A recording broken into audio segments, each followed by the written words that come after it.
सबको जय मसीह की। आज हम वचन में सीखेंगे परमेश्वर की व्यवस्था। व्यवस्था क्या है? व्यवस्था वो कानून है जो मूसा नबी के द्वारा यहोवा परमेश्वर ने हमको दिए, और व्यवस्था का मानना बहुत जरूरी था। जो 10 हुक्म यहोवा परमेश्वर ने हमारे लिए दिए, उनको मानना बहुत जरूरी था। लेकिन इंसान उन व्यवस्था की हुक्मों को पूरा नहीं कर सकता था। अब वचन में पढ़ते हैं, व्यवस्था जो थी बहुत सख्त थी। अगर कोई परमेश्वर के घर में नहीं जाता था तो उस पर क्या करते थे लोग? पथराव कर देते थे और उसे मार देते थे। लेकिन आज वो व्यवस्था नहीं है। इसीलिए इंसान का मन क्या है? परमेश्वर से दूर हो चुका है। अगर कोई पाप करता था तो उसको भी मृत्यु दंड दिया जाता था। चोरी करता था तो उसे भी क्या है? मृत्यु दंड ही दिया जाता था। बहुत से ऐसे कानून हैं जो व्यवस्था वर्णन की पुस्तक में आप पढ़ सकते हैं, जो इंसान को सुधारने के लिए परमेश्वर ने दिए।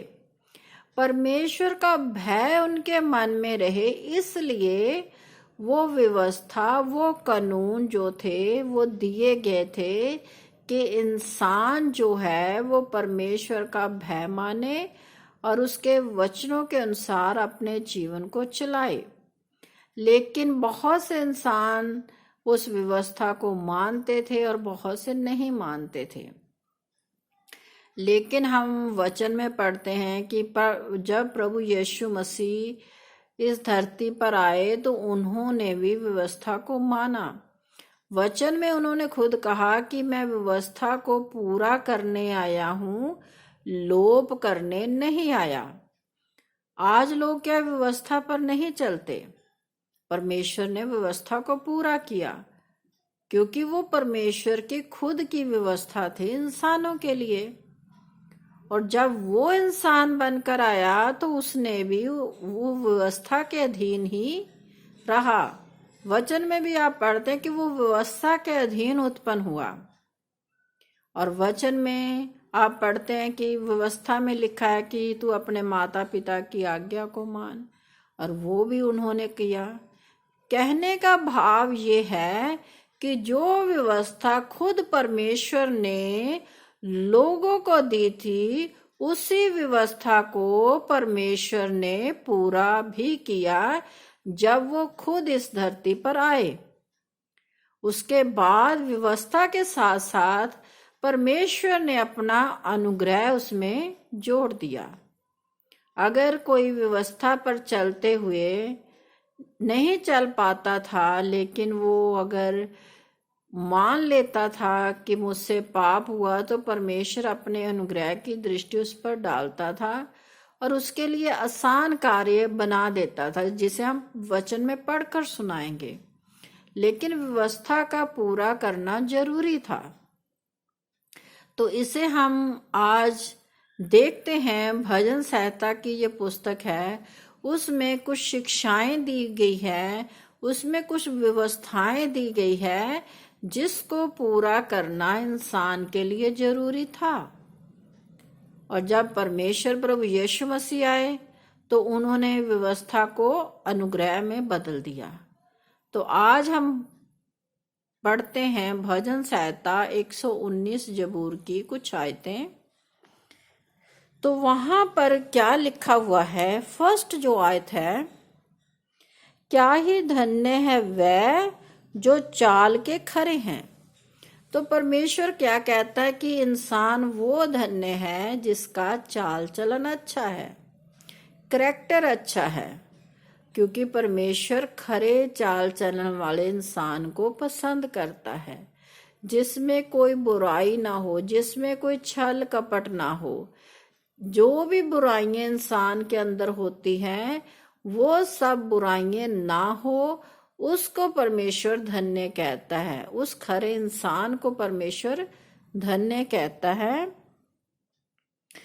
और यहोवा की व्यवस्था पर चलते हैं। तो लिखा आगे क्या कि जो यहोवा की व्यवस्था पर चलता है। आज कितने लोग हैं जो यहोवा की व्यवस्था पर चलते हैं? बहुत कम। तो परमेश्वर किनको पसंद करता है? जो उसकी व्यवस्था पर चलते हैं, जो खरे इंसान हैं। क्या ही धन्य है वह जो उसकी चुनौतियों को मानते हैं। जो चुनौती, जो परमेश्वर ने कहा कि इस काम को नहीं करना, चौकस रहना, ये बुरे काम की ओर ध्यान नहीं करना, उसको मानते हैं, वो धन्य हैं।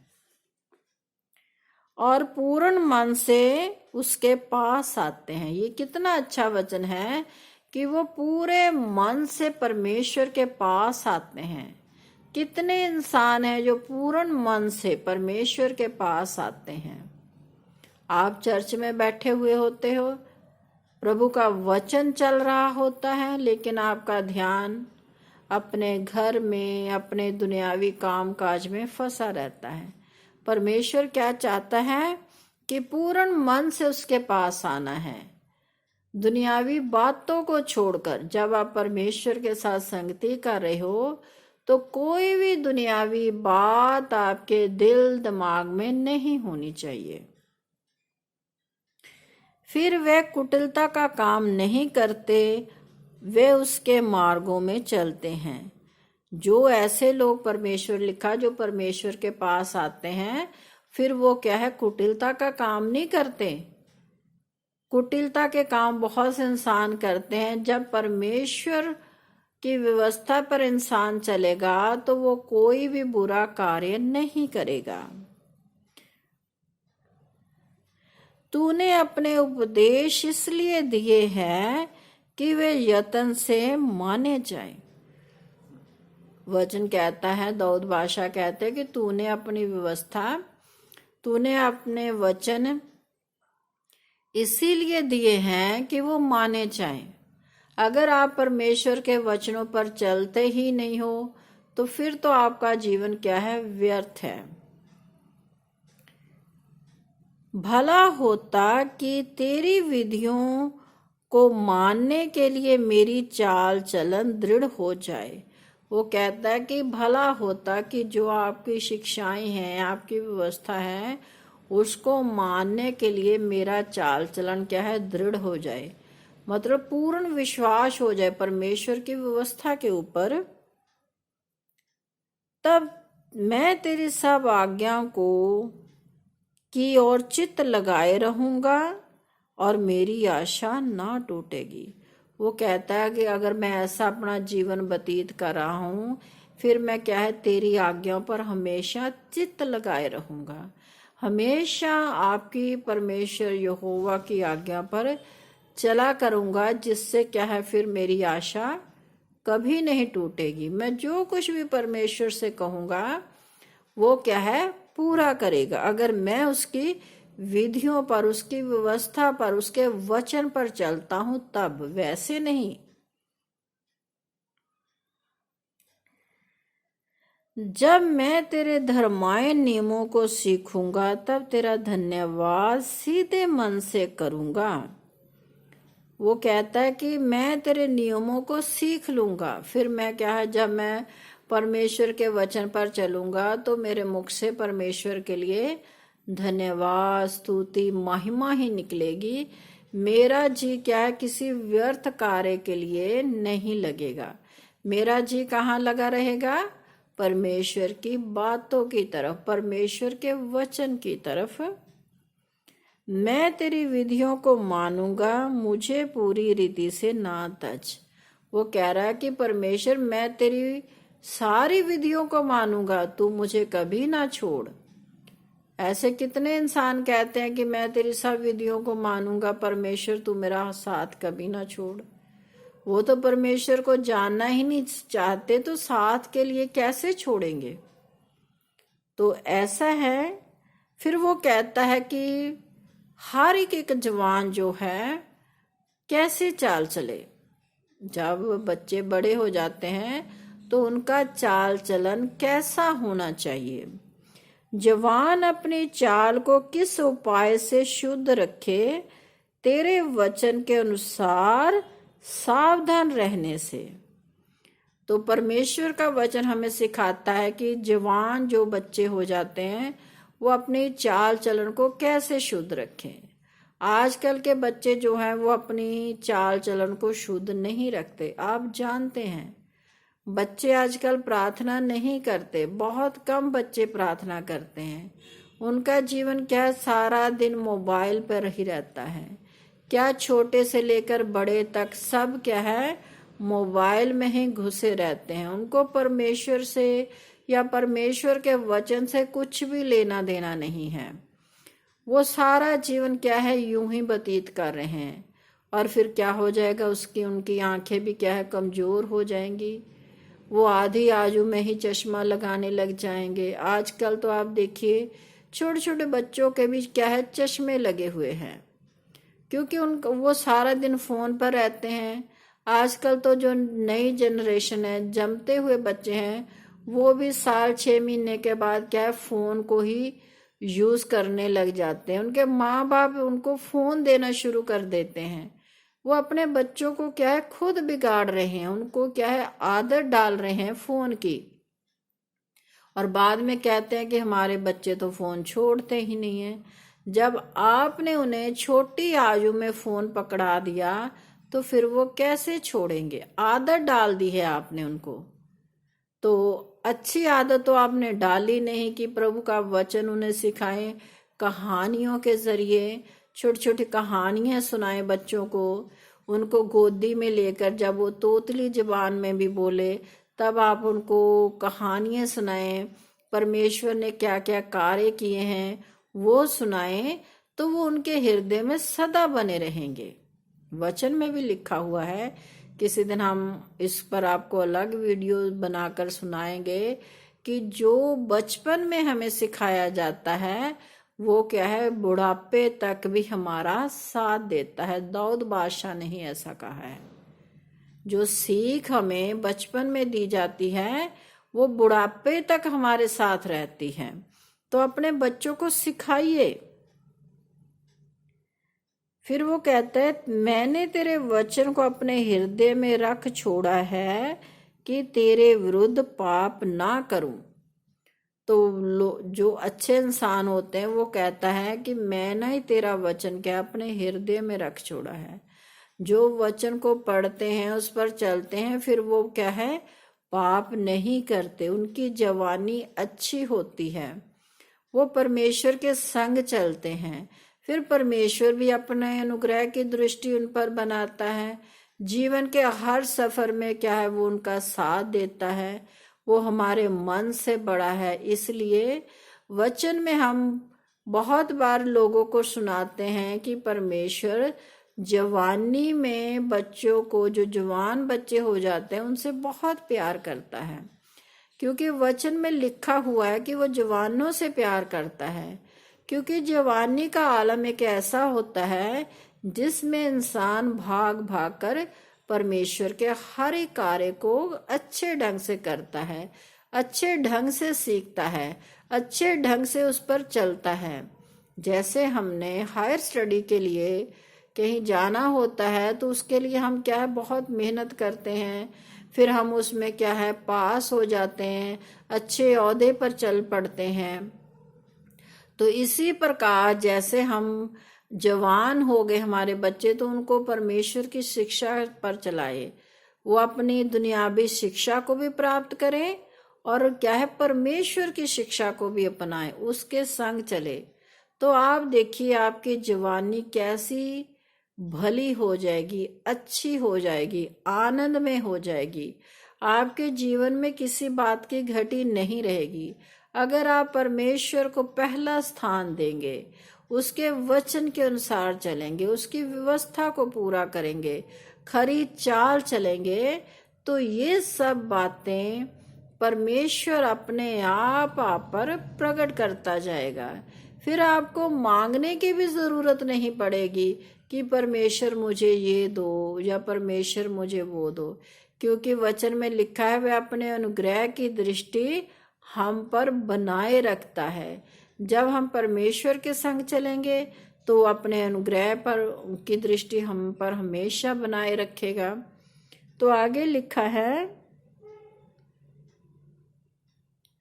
हे यहोवा तू धन्य है, मुझे अपनी विधियां सिखा। वो कहता कि हे यहोवा तू धन्य है, अपनी सारी व्यवस्था, अपनी विधियां मुझे सिखा दे। तेरे सब कहे हुए नियमों का वर्णन मैंने अपने मुंह से किया है। मैं तेरी विधियों से सुख पाऊंगा और तेरे वचन को ना भूलूंगा। वो कहता है कि जब मैं तेरी विधियों पर चलूंगा तो उससे क्या है, सुख पाऊंगा। फिर मैं क्या है, तेरे वचन को कभी ना भूलूंगा। जैसे हमने बताया कि अगर बचपन में आप अपने बच्चों को छोटी छोटी वचन परमेश्वर का सिखाएंगे तो वो कभी नहीं भूलेंगे, ना जवानी में और ना बुढ़ापे तक। फिर वो कहता है, मेरी आंखें खोल दे कि मैं तेरी व्यवस्था की अद्भुत बातें देख सकूं।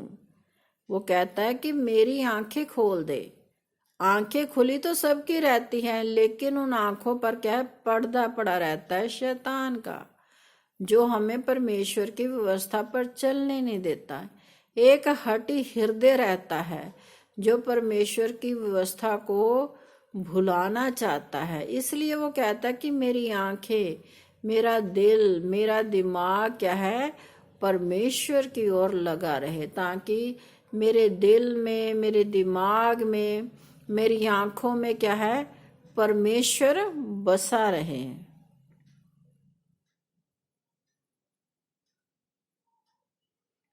मैंने अपने चाल चलन का तुझ से वर्णन किया है कि तूने मेरी बात मान ली, तू मुझको अपनी विधियां सिखा। वो कहता है कि मैंने अपनी चाल चलन को तुझ पर प्रकट कर दिया है। वो क्या कहता है कि चाल चलन, मेरा उठना बैठना चलना फिरना, दाऊद बादशाह कहते हैं सब जानता है कि मेरे और क्या लेटने की, मेरे जाने की, आने की, सब पर क्या है, तेरी निगाह रहती है। परमेश्वर को सब पता है कि हमारा जीवन कैसा है। हमें बताने की कोई आवश्यकता नहीं रहती कि मैं खरी चाल चलता हूं, क्योंकि परमेश्वर हमारे मन से बड़ा है। उसको सब पता है कि मेरा जीवन कैसा है, आपका जीवन कैसा है। आगे क्या है, मेरे मन को लोभ की ओर नहीं, अपनी चुनौतियों ही की ओर फेर दे। मेरी आंखों को व्यर्थ वस्तुओं की ओर से फेर दे, तू अपने मार्ग में मुझे चिल्ला। तो वो क्या कहता है कि मेरा मन लोभ की ओर नहीं। लोभ क्या है, हमें परमेश्वर से दूर ले जाता है। लालच, हर एक इंसान लालची है। मैं हूं, आप हो, सब क्या है, लालच करते हैं किसी ना किसी चीज का। लेकिन वो कहता है कि मेरा मन लोभ की ओर नहीं, अपनी व्यवस्था की ओर कर। लोभी इंसान, वचन में लिखा कि लोभी इंसान झगड़ा उत्पन्न करता है। ये सच है। अगर हमारे मन में दुनियावी चीजों का लोभ रहेगा तो हम क्या, लड़ाई झगड़ा उत्पन्न करेंगे। फिर परमेश्वर का वचन कहाँ रहा। लोग तो क्या है, परमेश्वर के घर की सेवा भी लोभ के कारण करते हैं। बहुत से लोगों को आप देखिए कि वो परमेश्वर का वचन फैलाते हैं, और बहुत से लोग तो आजकल प्रार्थना करने के एवज में पैसा भी लेते हैं। ये क्या है, लोभ है जो शैतान की ओर से है। और बहुत से क्या है, ऐसे बेटे बेटियां हैं जो अपने आप को ये कहते हैं कि हम सेवा कर रहे हैं, लेकिन उसमें एवज में पैसे भी ले रहे हैं। वो कैसी सेवा है। जैसे प्रभु यीशु मसीह के 12 चेले थे, तो उनमें जो यहूदा था उसके पास क्या थी, पैसे की थैली रहती थी। उसके पास सब कुछ परमेश्वर ने दिया था, फिर भी उसके मन में लोभ था पैसे का। क्योंकि पैसे का लोभ, वचन में लिखा, पैसे का लोभ तो सब बुराइयों की जड़ है।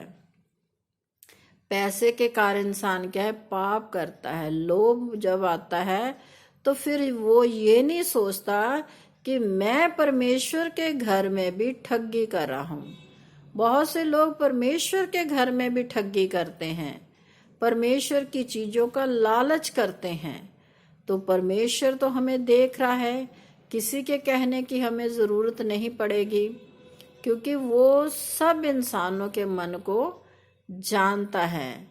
परमेश्वर ने वचन में बहुत कुछ हमें दिया है। तो आगे क्या लिखता है वो,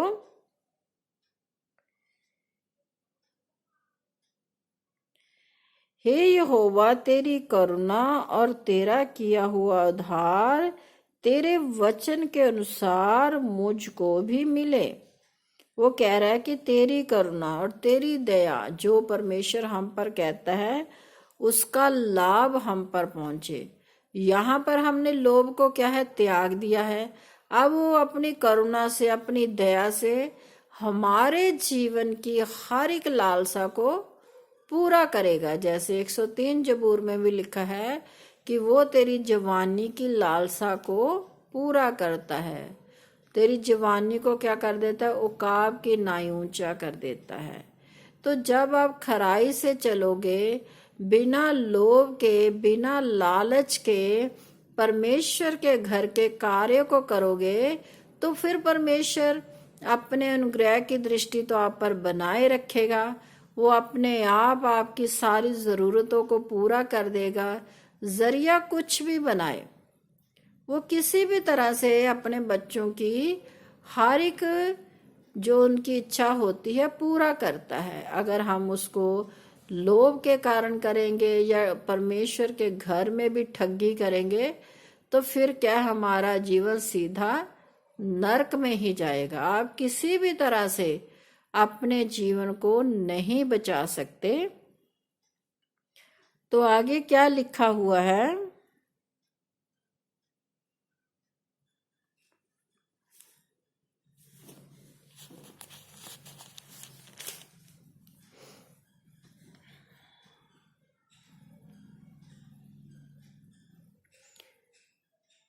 तेरे हाथों से मैं बनाया और रचा गया हूँ।